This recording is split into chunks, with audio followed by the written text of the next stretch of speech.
On a busy Manhattan construction site, where dust filled the air and workers shouted directions over the noise of machines, a sharp and cruel voice rose above everything and cut through the noise like a knife, making everyone freeze.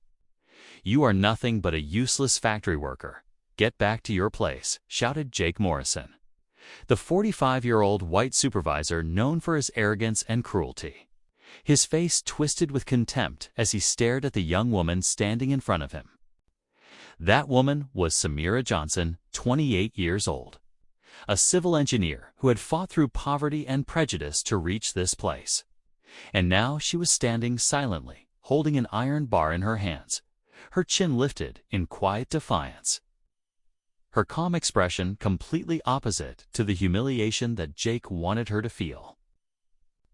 "Mr. Morrison," she replied softly but firmly, her voice steady despite the tight knot in her chest. "I only suggested a safer way to install these beams." Jake laughed out loud, a harsh and mocking laugh that echoed across the steel skeleton of the building.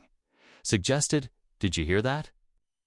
He shouted to the other workers, though none dared respond. "A little black girl from the Bronx thinks she can teach men who've been in this business for decades. Don't make me laugh. What a joke." The workers lowered their eyes, ashamed but too afraid to speak, because everyone knew what happened to those who stood up against Jake. Inside the glass window of the administrative trailer above, a man watched in silence, his sharp, dark eyes fixed on the scene below. Rashid Al-Mansuri, 58 years old, billionaire construction magnate, owner of a $4 billion empire that had built half of New York's skyline, sat frozen, his heart pounding in a way he had not felt for 25 years. For decades, Rashid had thought of himself as a man who built towers. But at this moment, he could not look away from the young woman who stood with pride even while being humiliated. There was something about the way she moved her hands when she explained things to her colleagues. Something about the way she tilted her head when she concentrated. Something about the stubborn dignity in her eyes that brought back memories of a little girl he had lost long ago, a girl named Isla, who would have been 28 years old today, the exact same age as Samira. The noise of Patricia, his assistant, calling for him to attend the board meeting pulled him back for a moment, but he waved it off and whispered, "In a minute," without taking his eyes off Samira. Below, Jake leaned closer to her, his voice dripping with cruelty. "Listen carefully, college princess," he sneered, his cigarette dangling from his lips. "Here, you do what I say, you carry what I order, and if you don't like it, you can look for another job." Samira clenched her jaw, her body tensed because inside her chest anger burned like fire, but she could not afford to lose this job. She had been unemployed for months, scraping by with small savings, and this chance at Al-Mansuri Industries was everything she had worked for. If she lost it, she would have nothing left. So she swallowed her pride and said softly, "Understood, Mr. Morrison." Jake grinned, sensing victory, and his next words were meant to crush her spirit completely. "Good, now prove it.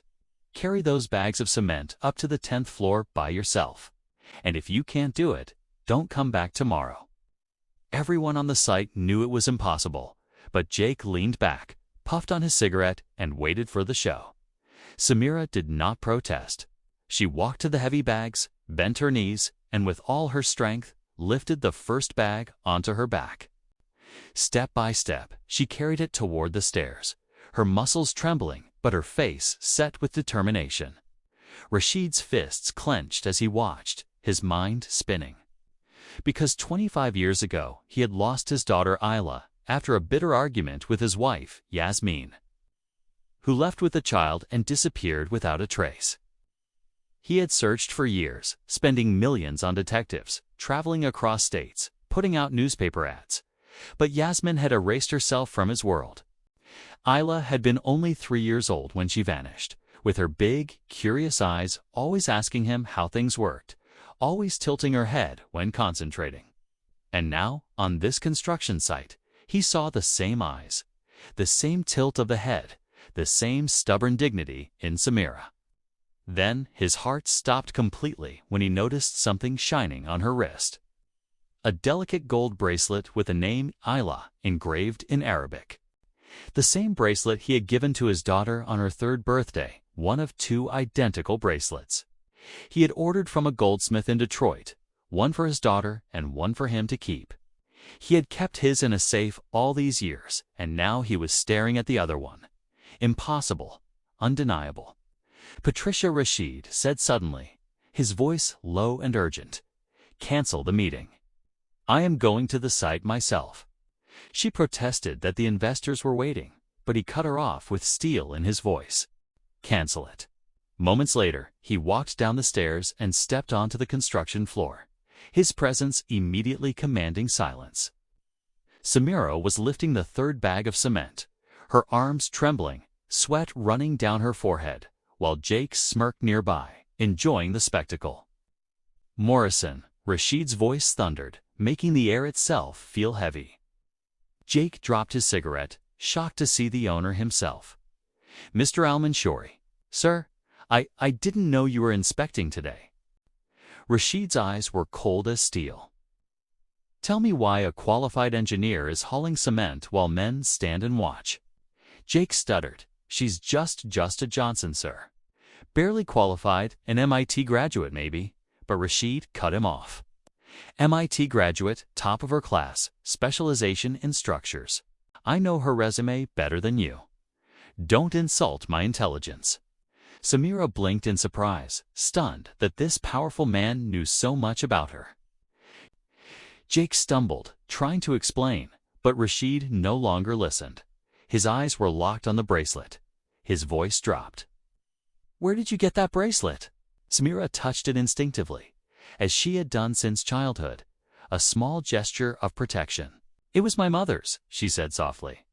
"She told me it was the only thing left from my father." Rashid's chest tightened as his voice trembled. "Your mother's name?"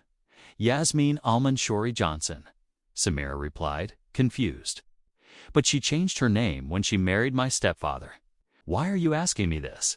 For a moment, the world was silent, the other workers sensing something huge unfolding, the tension so thick no one dared breathe.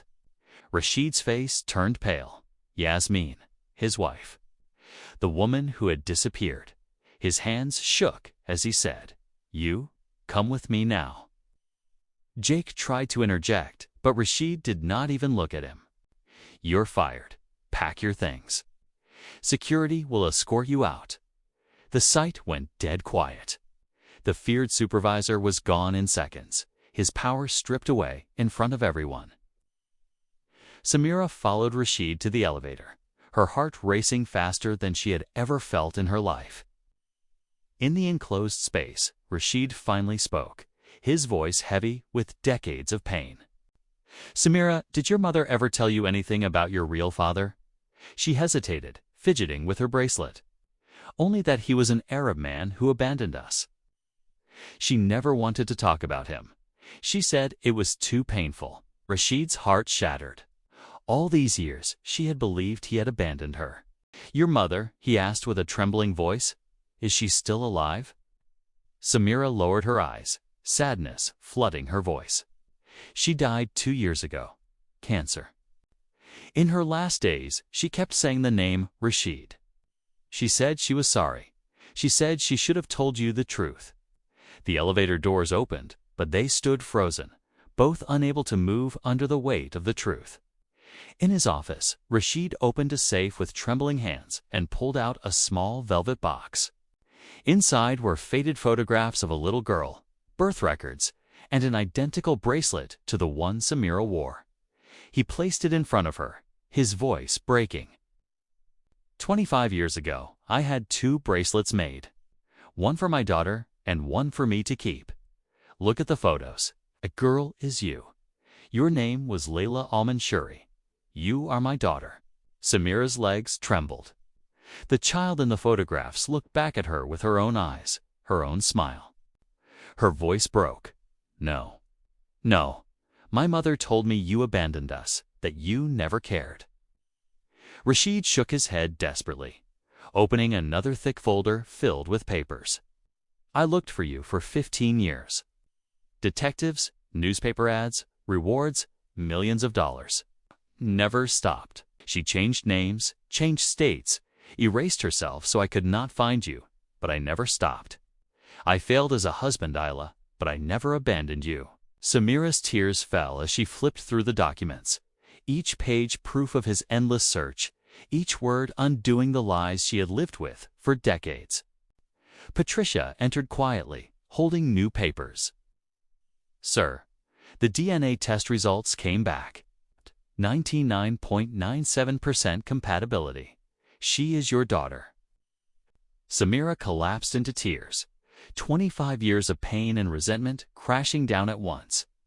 Rashid pulled her close, whispering, I failed you once, but never again. From this day forward, you are not a laborer. You are Samira Al-Mansuri, chief engineer, heir to everything I built. Jake Morson's fall was swift and brutal. Lawsuits were filed against him for harassment, racial discrimination, and abuse of power. News spread quickly. Supervisor humiliates billionaire's daughter without knowing it. His face became a national symbol of workplace racism. Companies refused to hire him. His reputation ruined. He lost his job, his money, and his dignity. By the end of the year, he was living in a cramped apartment in Queens, broke and bitter, working odd jobs, his glory days gone forever. Meanwhile, Samira's rise was extraordinary. Promoted to vice president, she reformed Al-Mansuri Industries from within, creating diversity and inclusion programs, scholarships for poor students, promotions for overlooked workers, and projects that gave opportunities to marginalized communities. She proved that leadership was not about privilege, but about fairness, vision, and character.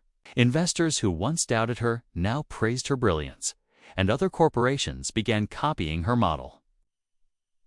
Rashid, watching his daughter lead, realized she was becoming a greater leader than he had ever been. But Samira's journey uncovered even more truths. In her mother's old belongings, she found a box of unsent letters. They revealed Yasmin's secret. She had not left because Rashid abandoned them, but because she discovered she was pregnant again and was terrified of how Rashid would react. When she miscarried, grief consumed her, and in shame and confusion she disappeared, never letting Rashid know the truth. Reading the letters, Rashid wept, his heart breaking all over again. I spent 25 years building towers of glass and steel, when all I wanted was my family, he whispered. Samira held his hand and said, You didn't lose everything, Dad. You found me. Months passed. Every Friday night, father and daughter shared dinner together in his penthouse, making up for lost time. On the wall of Rashid's office hung a framed photograph of Samira on that construction site. Wearing a hard hat, smiling on the day he had found her, a symbol of rebirth and redemption. One evening, Rashid looked at her with tears in his eyes and said, Do you know what the greatest lesson I learned is? Samira smiled back. What, Dad? He took her hand. That building skyscrapers means nothing if you lose the people you love, and that true leadership is not about power or money, but about lifting others up. You have taught me more in months than I learned in decades. Samira squeezed his hand and said, And you showed me that family is not just blood or money.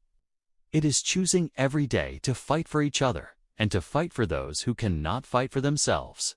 Her story became proof that no matter your color, no matter your background, your value comes from your courage, your determination, and your refusal to let prejudice define you.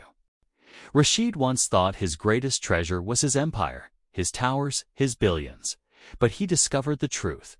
His greatest wealth was his daughter, the child, he thought. He had lost forever the woman who turned pain into power and injustice into hope, not just for him, but for countless others who finally saw that even when the world underestimates you, destiny has a way of lifting you higher than anyone imagined.